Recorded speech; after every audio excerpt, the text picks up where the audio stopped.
This week on the Computer Chronicles, how to fight spam. We'll show you some anti-spam tools that are already on your computer. You're probably not using them. We'll tell you about some effective anti-spam applications that you can download. We'll look at some of the possible consequences of replying to spam, identity theft, and child abuse.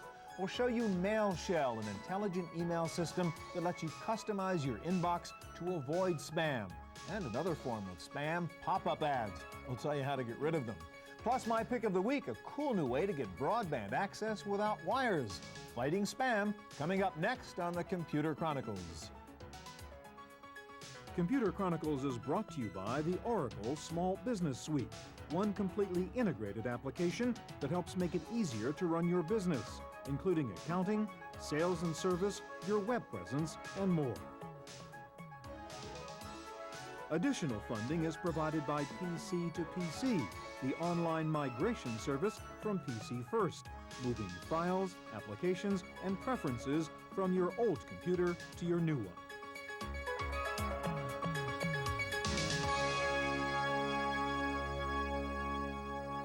Hi, and welcome to the Computer Chronicles. I'm Stuart Chaffee. If you're an email user, and I'm sure you are, if I were to ask you what's your biggest complaint about email, I know what you would say: junk mail. All that spam that gets sent to you that clogs up your inbox and makes it harder for you to get the real mail, the stuff you really want to read. Today we're going to help you fight spam, and what you may not know is that you probably already have some spam fighting tools on your PC that you're not using. Here to start us out with some spam fighting advice is Mike Elgin, editorial director of InterX and former editor of Windows Magazine. Hi, Mike. Hi, Stuart. Let me just ask you the first basic question. Where do these guys all get my email address?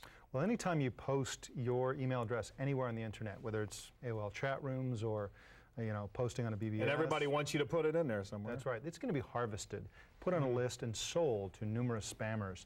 So you need to be very careful and be aware that anytime you register for something, chances are your email address is going to be put on a list.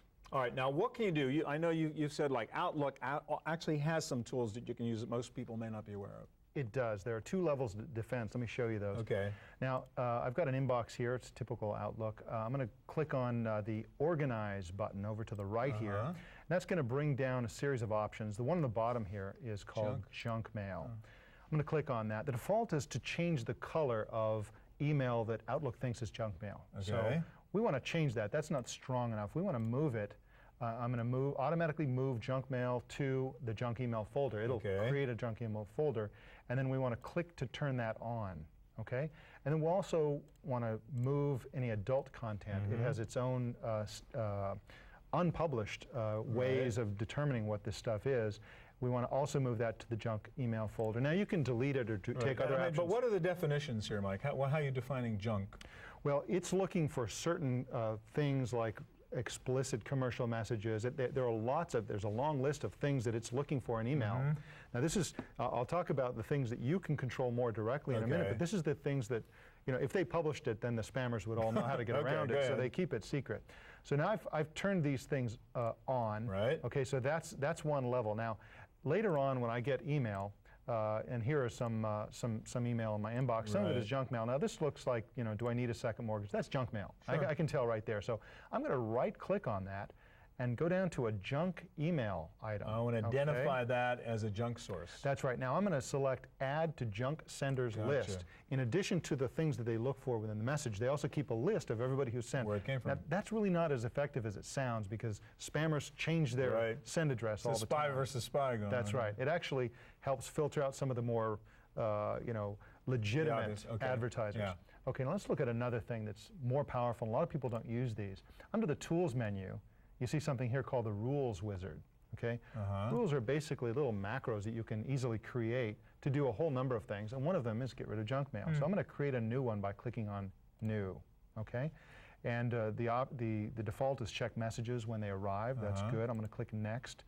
And then here's the part that really enables you to get rid of spam. Go down here and click on the checkbox that says either specific words in the subject, specific words in the body, or my favorite, which is specific words in the subject or body. I'm going to click on that. So you can create your own rules. That's right. If somebody sends me something that says casino, okay, now I'm going to click Add, and I'm going to tell you how you're going to prevent email from your mother that says casino from going to the junk mail pile. And any other words that, that you think might come in there. And you can, again, separate subject and so on. So I'll click OK and click Next. And I want to move it to the specified folder. I'm going to move this to my junk email folder, okay, or any folder. You can also put it in delete. I'm going to go ahead and put it in deleted items because I'm pretty confident in this. And go Next. There are exceptions. One of them is to accept everyone in your Outlook address book. That keeps your friends and colleagues from having their email put in the junk email folder. And then I'm going to go ahead and finish that. Now, the secret sauce of this technique is that it's iterative. As junk mail slips through both of those layers of defenses, you need to look at it and figure out fine-tuning. Why did it get through? And then go in and add some more keywords and so on. And that's how you can just use some basic level. That'll filter out right there half of the junk mail you get. Right. We're almost out of time, I guess. I know there's some AOL things too. We don't have time to show it, in which you can go inside AOL and use some controls also. That's correct. Parental controls, it's all there. Yeah. Finally, just a general user tip, apart from specific things, to try to avoid the volume of spam.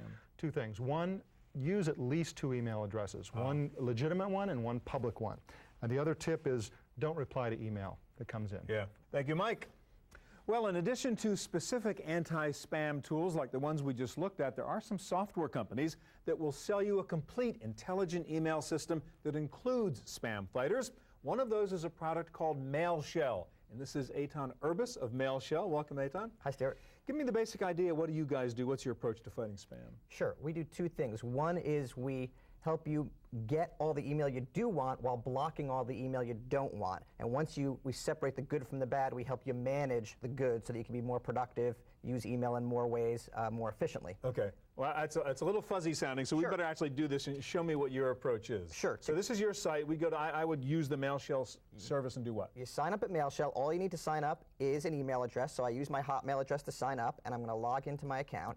And when you sign up for MailShell, what we let you do is we let you create an identity. So in this case, I would be, that's my name. I can be Stewart.com, or in this case, a subdomain of mailshell.com. Or somebody at tvdemo.mailshell.com. Exactly. And you can create any address you want for wherever you go. So rather than give out your private address, which is how you get spam, do what Mike says. Have alternate addresses. So not only 2, but a specific address for every perhaps purpose or right. And you can either do one shopping as one address for all of your shopping needs, or individually. All right, for you example, have some examples. Yeah, show us. Sure. I created one for my auctions on eBay. So on ebay.com, I don't want to give up my private address so I get spam. I have ebay.mail at this name here. I can set spam filtering, either none, lenient, moderate, aggressive, or even very strict, only allow certain senders. I can also use that to compose mail wherever I want. So I can say that whenever I send email, I want to use from that eBay address or from any other address. So let's just say you've set up all these different addresses there, like Expedia, eBay, Friends, Investor, Shopping. Right, and this lets me manage the mail that I get, and what I can do too is manage how I deliver it. So that means that when mail comes into me, I can say either keep it on MailShell, I'll check my mail here, or forward it to my other private address, so I can still use that private address. Forward it to my Hotmail account, forward to my cell phone, my PDA. Okay. We let you get it where you want. Okay, but this is like an extreme case of people who have a couple of different email addresses. You say have as many as you want, and this way you know who. It's like when you have a magazine subscription, I guess, and you put a specific name so you want to know who got that. Exactly. And this way, if I create an address at eBay and I start seeing mail from someone else, I know that where they got it. Where they got it, who's the leak. Okay. The last thing that I can do, which is important, is since I want to keep my existing address, I like that address, people have it, I can use MailShell to clean the junk mail from my existing address. So I can tell MailShell, go fetch mail from, let's say, my Yahoo Mail account, bring it to MailShell, clean it up, clean out the junk, and then forward it again to another private address, cell phone, wherever you want. Right, so you don't have to switch from what you're currently using. Okay, so you use your existing email address. It's kind of, you suck it into MailShell, you clean it up, you run it through filters, and then send it to where you want to send it. Exactly. All right, now you have a sort of way to actually have a temporary, like time expiring address too, right? Exactly. For any of these addresses, let's say I sign up at Expedia because I want to do some traveling. Now I know I'm going to do that traveling sometime in the next 60 days, I'm booking a flight. I can just set that address to automatically delete after 30, 60, 90, wherever days I want. And again, during that period of time, stuff you're going to get from Expedia comes to your Expedia email box. Exactly. And that way, what I can also do is, because it's coming from one source, Expedia, I may want to set the spam filtering for that to aggressive because I shouldn't be getting things from other sources. So I can do this, set filters as I need, set controls as I need. A couple of questions. Isn't there the risk, though? I mean, sometimes you do get an email you want to read from somebody you may not know or remember that you knew. I mean, how do you deal with that problem? The way you deal with that is we have global filters. The way I showed you for each setting, you can set it to my global filter, meaning anything I don't know, I can set it to a lenient setting. Also, anything I don't know, you can say if it's something that I've never approved before, deliver it to a safe place, a junk folder, wherever I want it to go. Another feature I like, you can actually do tracking of your email, right? Exactly. When I go to compose mail on MailShell, it lets me do a few things. Not only can I compose from any of those addresses that I created, but I can also do two things. I can track delivery, click this box, and what that does is MailShell will tell me when that email has been received and opened. It's not just a return receipt, but it's when it was actually opened. And you have an encrypted option too. And I can send it encrypted too in case I want to complete a transaction using email, which is otherwise not secure. Okay, very cool. What's the cost to use the service?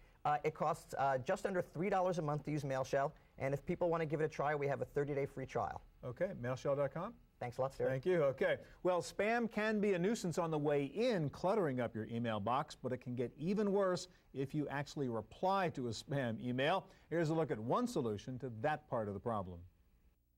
When you respond to a spam email that links you to some online store, you may not realize it, but little software tools called spyware could be following you.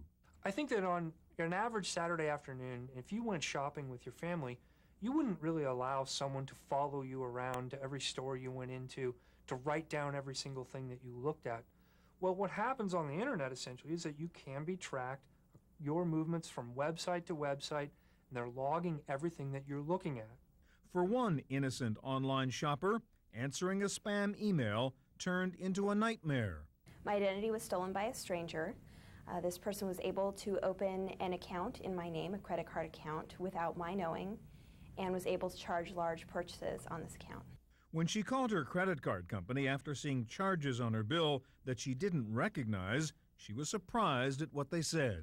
The credit card companies suggested that since I spend a lot of time online, my information could have been found online. The person that stole my identity would have been able to find all the confidential information, such as my mother's maiden name, social security number, that sort of information. They could find that online. Indeed, the internet is still a potentially dangerous place where a nuisance, like spam, can turn into a disaster like stolen identity. Well, a hacker could take your personal confidential information and use it to perform identity theft, charge things with your credit card, steal your passwords on your machine, and then log into accounts and assume your identity and do things under your name. So you need to protect that confidential information on your system. A lot of vendors are shipping their machines out of the box with gaping vulnerabilities that most hackers know about, as well as being connected all the time via DSL and cable modems. You're opening yourself to a lot more attacks. If you had the facility to detect the probes, you might see from 20 a day to 1 a week. One solution to this problem is internet security software, which can protect your private information. Norton Internet Security protects consumer privacy in a number of ways. The first is allowing the user to protect personal confidential information on their system. So the user can designate which information they want to protect, such as a credit card number or social security number, and prevent that information from being sent to unsecured websites. If you're worried that your computer might be vulnerable, you can get a free security checkup at Symantec.com.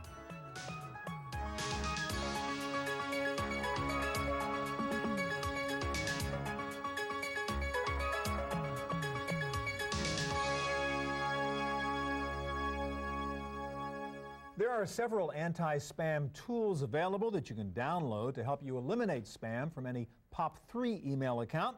And here to show us a few of them is Andrew Brandt, Senior Associate Editor with PCWorld.com. Welcome, Andrew. Thank you, Stuart. First of all, I better explain what I just said for people who don't know. What's a POP3 email account? A POP3 email account is the standard internet form of email. It's essentially the email account that almost every ISP uses, with the exception of America Online and CompuServe. Right. Okay, fair enough. So next question would be, before we get to your specific kind of spam stopper stuff, What's the difference between what we're going to look at and things like Mike showed us in Outlook, the built-in sort of filter tool? Well, Outlook has a lot of the same filtering technology that these spam busting software programs also have. The one main difference is that with Outlook and all the other things that can do the filtering, they don't have the filters built in. You have to write the rules, kind of. Every single time you get a new piece of spam, you have to add a filter to lock that one out. Okay. All right, so let's take a look at some of the ones you're going to show us. First of all, Spam Killer. Sure. Spam Killer is a commercial piece of software. It lets you, you can actually get it for free and try it out for 30 days if you want. What it does is, like all the other programs, it does go to your email account, download the mail, and then run filters against it to see which stuff is spam and which stuff isn't. When it finds something that is spam, it dumps it into a killed file, and when it finds something that you want to keep, it'll actually launch your application, your email program, and put it into your inbox. And if you want to, you can look at the killed file and say, wait a minute, I really did want to look at that. That's right, and what we did was we just checked my mailbox, and there was some spam in there, and look, there's all this spam from this guy, Andrew Brandt, but all these other people. Which you set up. Exactly. Right. And what we're seeing here is a lot of the software is telling you why it has bumped a lot see spam into here, and so you can see it's looking at the text of the message, it's looking at the subject lines, the senders, and you know, pretty much every aspect of the mail. You don't want inkjet cartridge commercials, huh? Well, no, unfortunately not, and that was a particularly bad one because I got it 4 times. Yeah. Okay, interesting. Let's take a look at another one then, which is Spam Buster. What would be the difference in Spam Buster? Well, really, Spam Buster is essentially the same kind of program as Spam Killer. What its main difference is that it's a little bit of a cutesy thing, and a little more flashy stuff. It's a little bit more flashy, and if you are really frustrated with your spam, you can launch the little spam busting guy and just give it a whack to take the stress out of checking your mail.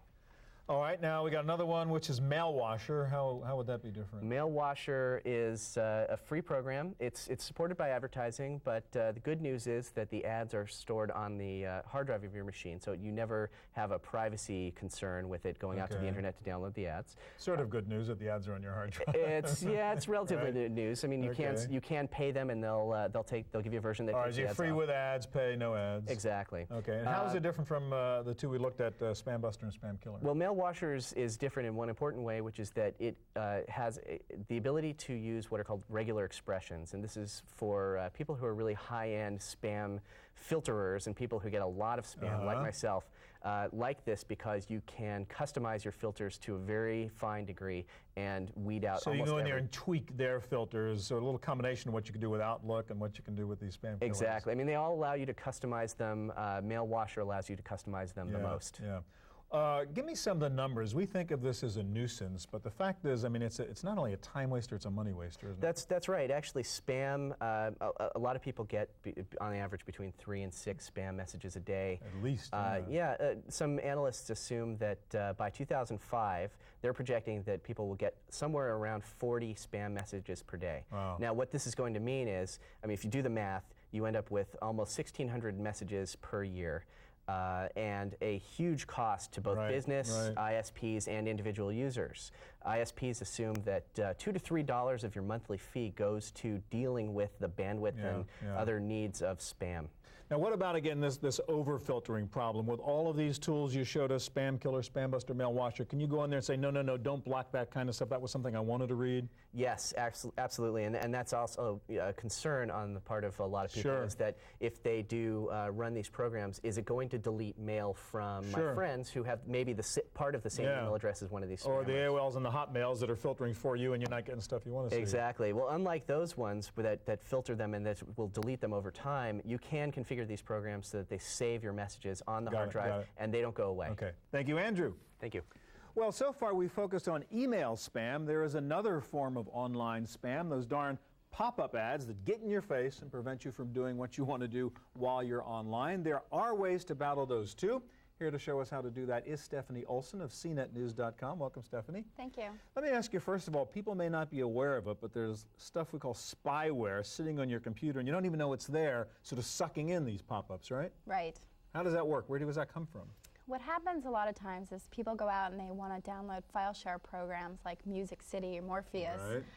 Bear Share. There's all sorts of file sharing programs, and they come bundled because they don't have much revenue source. They no come free lunch, right? No free lunch. So they come bundled with programs that are ad supported. So one such program is called Gator, and it fills out your passwords for you, and it's sort of a universal password outfiller. Right. And it comes with an advertising program called Offer Companion. Yeah. And that follows you around the web and will deliver pop-ups to you whenever so it's not just random. I mean, it's kind of vicious in a way. It knows what you're looking for. It's very targeted. Okay, you have an example up here, I think, somewhere with, is it the FTD site? I went to the 1-800-Flowers.com 800 site. Flowers, right. And just looking for a bouquet for Valentine's Day, and got a FTD.com. Yeah. And so somebody knew that you were looking for flowers, was following you around the web, said, wait a minute, she's shopping at 800-Flowers, I'm going to show her my ad instead. Exactly. So they go through Gator to buy this space. Right. And then what 1-800-Flowers has to do is they have to feature their own products and sort of fight back with all these pop-ups. It's a war. All right, now how do we stop some of this stuff? Let's look at some of the ways to get rid of that. There's something called Ad Aware, and show that to us. It's available on download on CNET. And this will scan for, lots of people call this type of program, Offer Companion, spyware, because you get it without knowing. Right. You know, you don't. It sneaks into your machine. It sneaks into your machine. So this Ad Aware will detect what's on your machine. And so you can scan your machine. So now you can configure that to sort of work the way you want to get rid of certain ads and so on. And so if you go into options and remove spyware automatically. So if it tries to sneak in again on your machine and gets rid of it automatically, et cetera. Then you can get rid of it. All right, so there's one called Ad Aware. There's another one called Pop-Up Stopper. What's that? Yes, Pop-Up Stopper is a great solution for getting rid of a lot of pop-ups that are appearing on all major sites now. If you go to New York Times, if you go to Yahoo, I'm sure most people that surf the web are familiar with those X10 ads about the tiny little surveillance cameras. It's another program off downloads.com. Okay. There's a free version, and then there's a pro version that lots of schools and companies are using. And it's a really clean just toolbar that sits on your browser.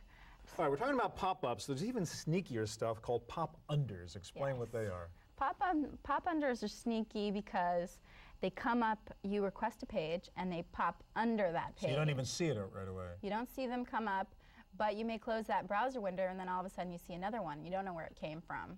And they're becoming more and more popular because... so all these browser windows are opening, it's slowing your machine down. You don't know why. It's because the damn pop-unders are waiting to spring upon you. Exactly. Right. And it's slowing down your machine. It can slow down your surfing time.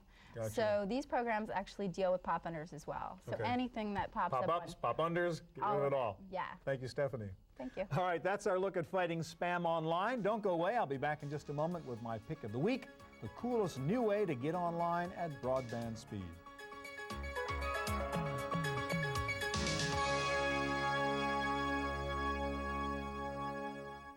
Now for my pick of the week. If you buy a new high-end laptop these days, odds are it comes equipped with a Wi-Fi antenna and the software needed to connect to the new high-speed wireless networks that are everywhere now using a standard called 802.11b. This is very cool stuff. While you're sitting at a Starbucks, at an airport, in a hotel lobby, you can just open up your laptop and be surfing the web on a wireless broadband connection. But you can also do this even with your existing laptop. All you need is a relatively inexpensive 802.11b wireless PC card like this one from Action Tech. Installation is virtually automatic and you are ready to surf the web wirelessly at high speed at thousands of public locations. For example, if you're at a Starbucks, the Wi-Fi card automatically detects the presence of an 802.11b network, and logging on is a cinch after what many of us have gone through installing DSL or cable modems. A wireless 802.11b connection just happens, no hassle.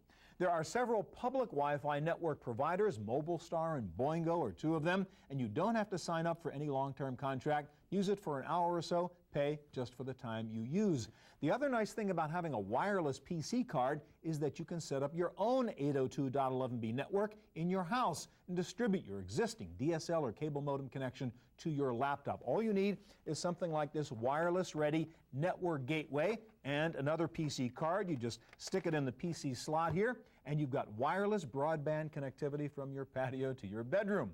The PC card and the wireless-ready network gateway cost about $100 each, and the products I showed you are from a company called Action Tech. That's it for this week's Computer Chronicles. Thanks so much for joining us. If you have any questions about anything you saw on this week's show, please check out our website at computerchronicles.org. Hope we'll see you here again next time.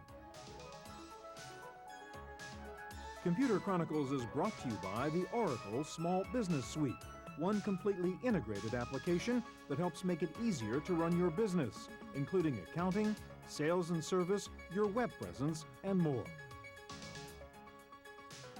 Additional funding is provided by PC2PC, the online migration service from PC First, moving files, applications, and preferences from your old computer to your new one.